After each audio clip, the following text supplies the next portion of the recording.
आज के क्लास में हम पूरक ओदू यानी सप्लीमेंट्री रीडिंग कल्लर गुरु को हम पढ़ेंगे।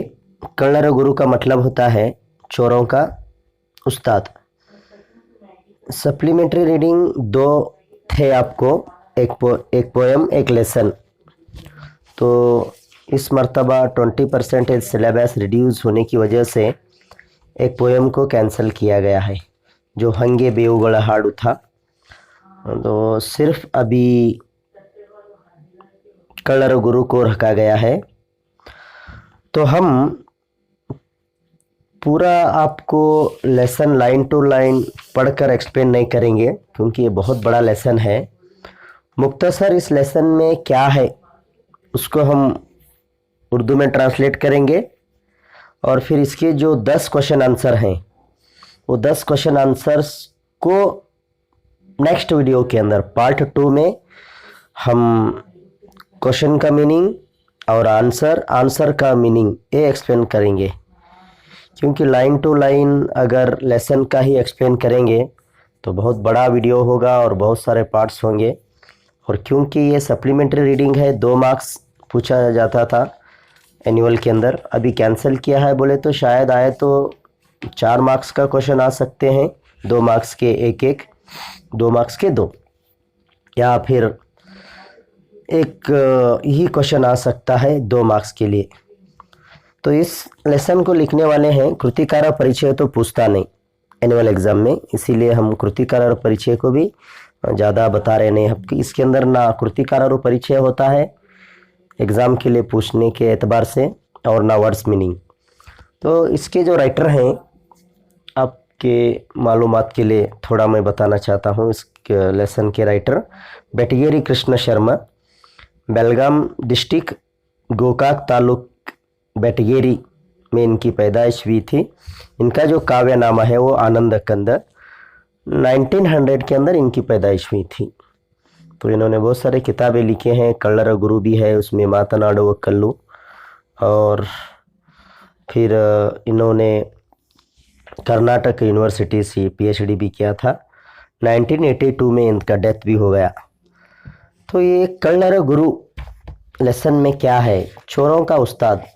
इसके अंदर आने वाले कैरेक्टर आप ध्यान से सुने। कैरेक्टर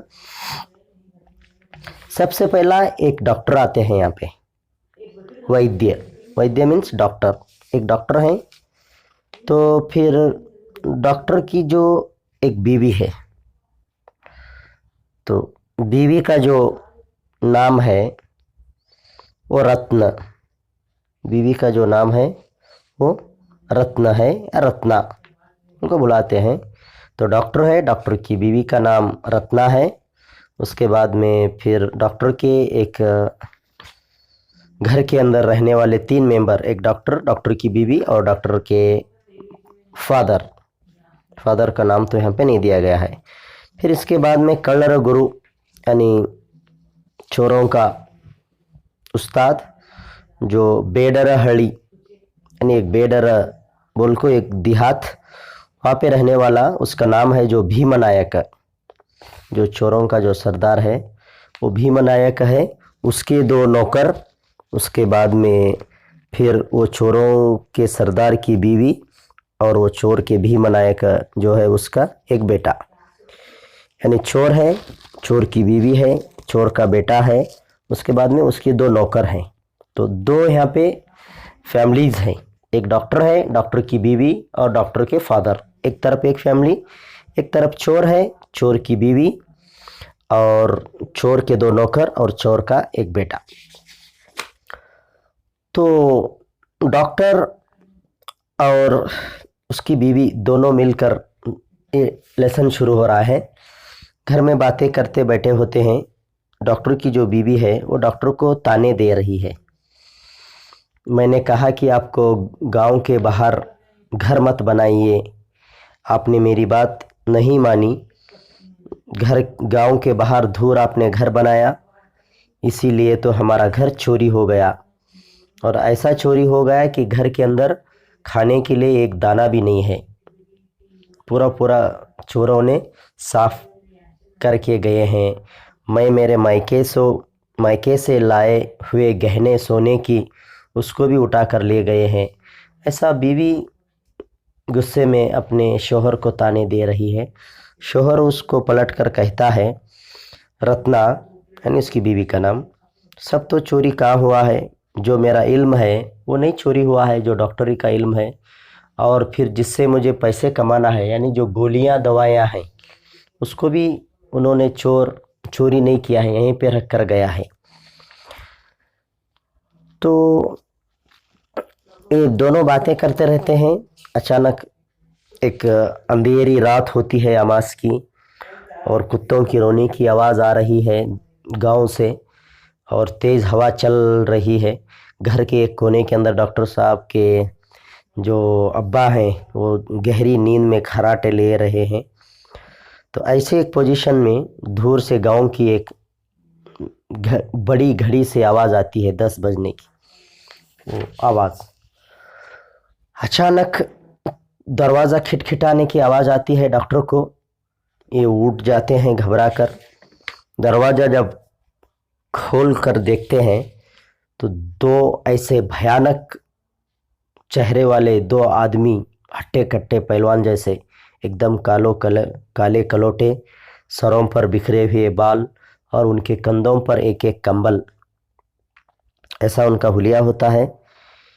वो आते हैं और आकर डॉक्टर्स के कहते हैं कि हमारा जो उस्ताद है, हमारा जो मालिक है, उसके बेटे की तबीयत बहुत ख़राब है, वो बुखार से तड़प रहा है, कोई भी डॉक्टर आना नहीं चाहता और वो लेट कर ही है, उसे हमें दूसरे जगह भी लेकर नहीं जा सकते।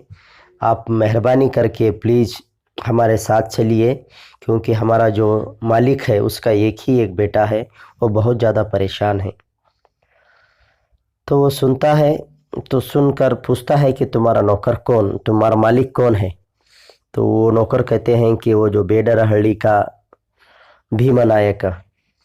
तो अचानक डॉक्टर घबरा कर पूछते हैं क्या वही चोरों का सरदार। तो हाँ, कहते हैं कि वही चोरों का सरदार ही आपको बुलाए हैं उनकी बेटे की इलाज करने के लिए। तो एक 2-3 मिनट रुक कर सोचते हैं डॉक्टर मुझे क्या करना चाहिए। तो अचानक अंदर जाते हैं, जाकर गोलियों का जो बॉक्स होता है डिब्बा वो लेकर बीवी को कहते हैं कि आप अच्छे से दरवाज़ा बंद कर लीजिए, मैं आता हूँ। तो अंधेरा होता है, वो मशाल लेकर जंगल में चलते जाने का रास्ता होता है, चलते निकलते हैं।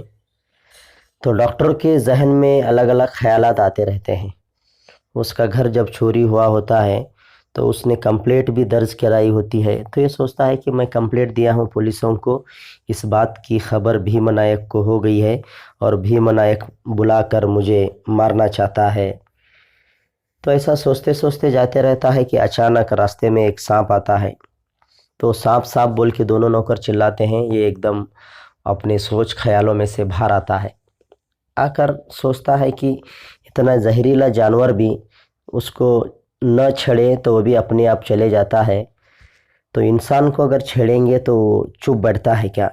यानी वो सोचता है कि भीमा नायक को पता चला है कि मैं ही पुलिस को कंप्लेंट किया हूँ, अब मेरी जान को खतरा है। ऐसे सोचते सोचते ही जाता है तो गांव आता है।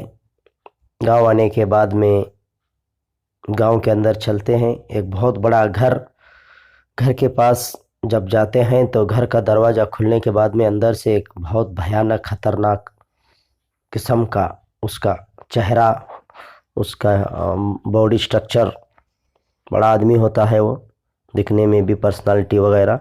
उसे देखकर कुछ लम्हे के लिए घबरा जाता है डॉक्टर, अब मेरी जान की कोई खैर नहीं है बोल के। लेकिन जैसे ही वो आता है तो इसके कदमों में गिरकर माफ़ी वगैरह मांगता है और कहता है कि चलिए मेरे बच्चे की जान बचाइए।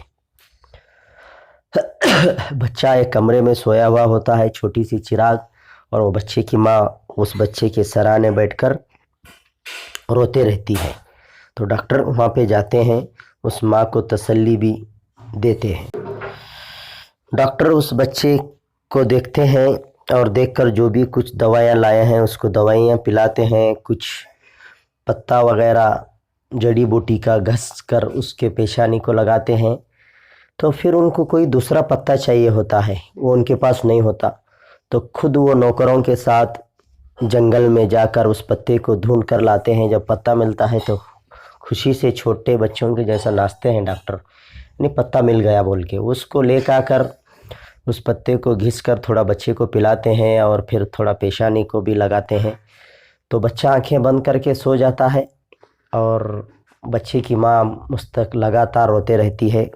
उस माँ को कहता है कि आपने बहुत अच्छा किया कि आपने मुझे जल्दी बुला लिया, अगर जल्दी न बुलाए होते मुझे तो फिर आपका बच्चा बचना बहुत मुश्किल था। तो बच्चा आंखें बंद करके सो जाता है। कुछ देर के बाद बच्चा आंख खोलकर अम्मा अब्बा बोल के पुकारता है, तो माँ और बाप बहुत खुशी से, उनकी आंखों से खुशी के आंसू निकलते हैं, अपने बच्चे को बाहों में लेकर प्यार करते हैं, डॉक्टर का बहुत शुक्रिया अदा करते हैं। डॉक्टर एक बात कहता है भीमनायक को, वही बात उसके दिल पर लगती है। कल्लुವುದು राक्षसर ಕೆಲಸ, कायुವುದು देवर ಕೆಲಸ। यानी मारना, गलत काम करना, किसी को नुकसान पहुंचाना ये शैतान का काम है, हिफाजत करना, अच्छी काम करना, भलाई का काम करना यह भगवान का काम है। तो डॉक्टर को ये बात दिल पर लगती है कि मैं आज तक गलत काम ही किया हूँ, मेरा बच्चा बचता है या नहीं है। बहुत अफसोस होता है उसे, आज तक मैंने कोई अच्छा काम किया ही नहीं, तो भगवान मेरे साथ कैसा अच्छा कर सकता है। मेरा एक ही एक बेटा है, शायद वो मर सकता है मेरे गलत काम की वजह से। तो फिर बहरहाल बच्चे को शिफा मिलती है, बच्चा ठीक होता है। जब तक सुबह हो जाती है तो डॉक्टर उनसे इजाज़त लेकर अपने घर जाता है। घर जाने के बाद में फिर दूसरे दिन रात में फिर बीवी डॉक्टर दोनों मिलकर बात करते बैठे होते हैं।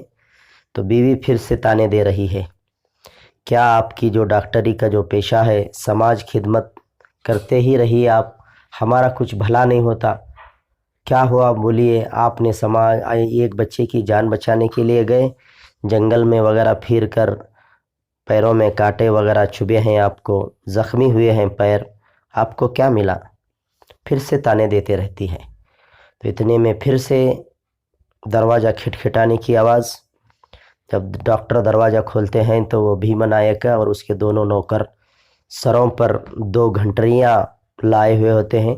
वो दोनों घंटरियों को लाकर डॉक्टर के सामने रखते हैं और रख कर कहते हैं कि खोल कर देखिए घंटरियों को, जो आपका सामान जो भी था हमने लेकर गए थे वो वैसे ही हम लौटाए हैं।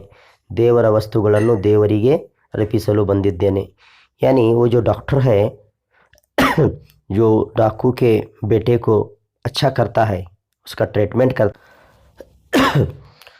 तो जो डाकू होता है उसका दिल तब्दील होता है, वो एक अच्छा इंसान बनने की कोशिश करता है। उसके लिए वो डॉक्टर के जितने भी जो चुराए हुए सामान हैं पूरे सामान लेकर कर देता है और कहता है कि आपका एक बिस्तर मैंने नहीं लाया, वो आपके तरफ से मेरे लिए गिफ्ट रहने दो।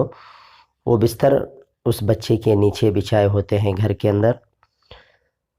तो डॉक्टर बहुत खुश हो जाता है, डॉक्टर की बीवी की ज़ुबान बंद हो जाती है। यानी इस पूरक उर्दू में ये बताना चाहता है, इंसान जिस शोबे में, जिस फील्ड में है, उसकी जो जिम्मेदारी है, उसकी जो रिस्पॉन्सिबिलिटी है, अगर वो उसको करता रहा तो एक ना एक दिन उसका अच्छा नतीजा ज़रूर हासिल होकर रहेगा। जैसा डॉक्टर है, डॉक्टर का काम है कि वो लोगों का भला करे, शिफा करे लोगों को, तो ये वो काम।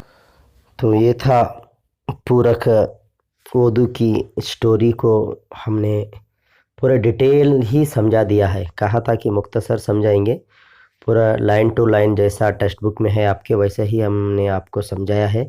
2-3 मरतबा अगर आप इसको आप सुनेंगे तो पूरी कहानी आपको याद होगी। तो फिर हम आगे के वीडियोस के अंदर ग्रामर पढ़ाएंगे या फिर पूरे लेसन्स और पोएम के क्वेश्चन आंसर्स को एक्सप्लेन करेंगे। तो आज के लिए इतना ही काफ़ी है। आगे की वीडियो के अंदर देखेंगे ग्रामर पढ़ाना है या फिर क्वेश्चन आंसर्स को एक्सप्लेन करना है।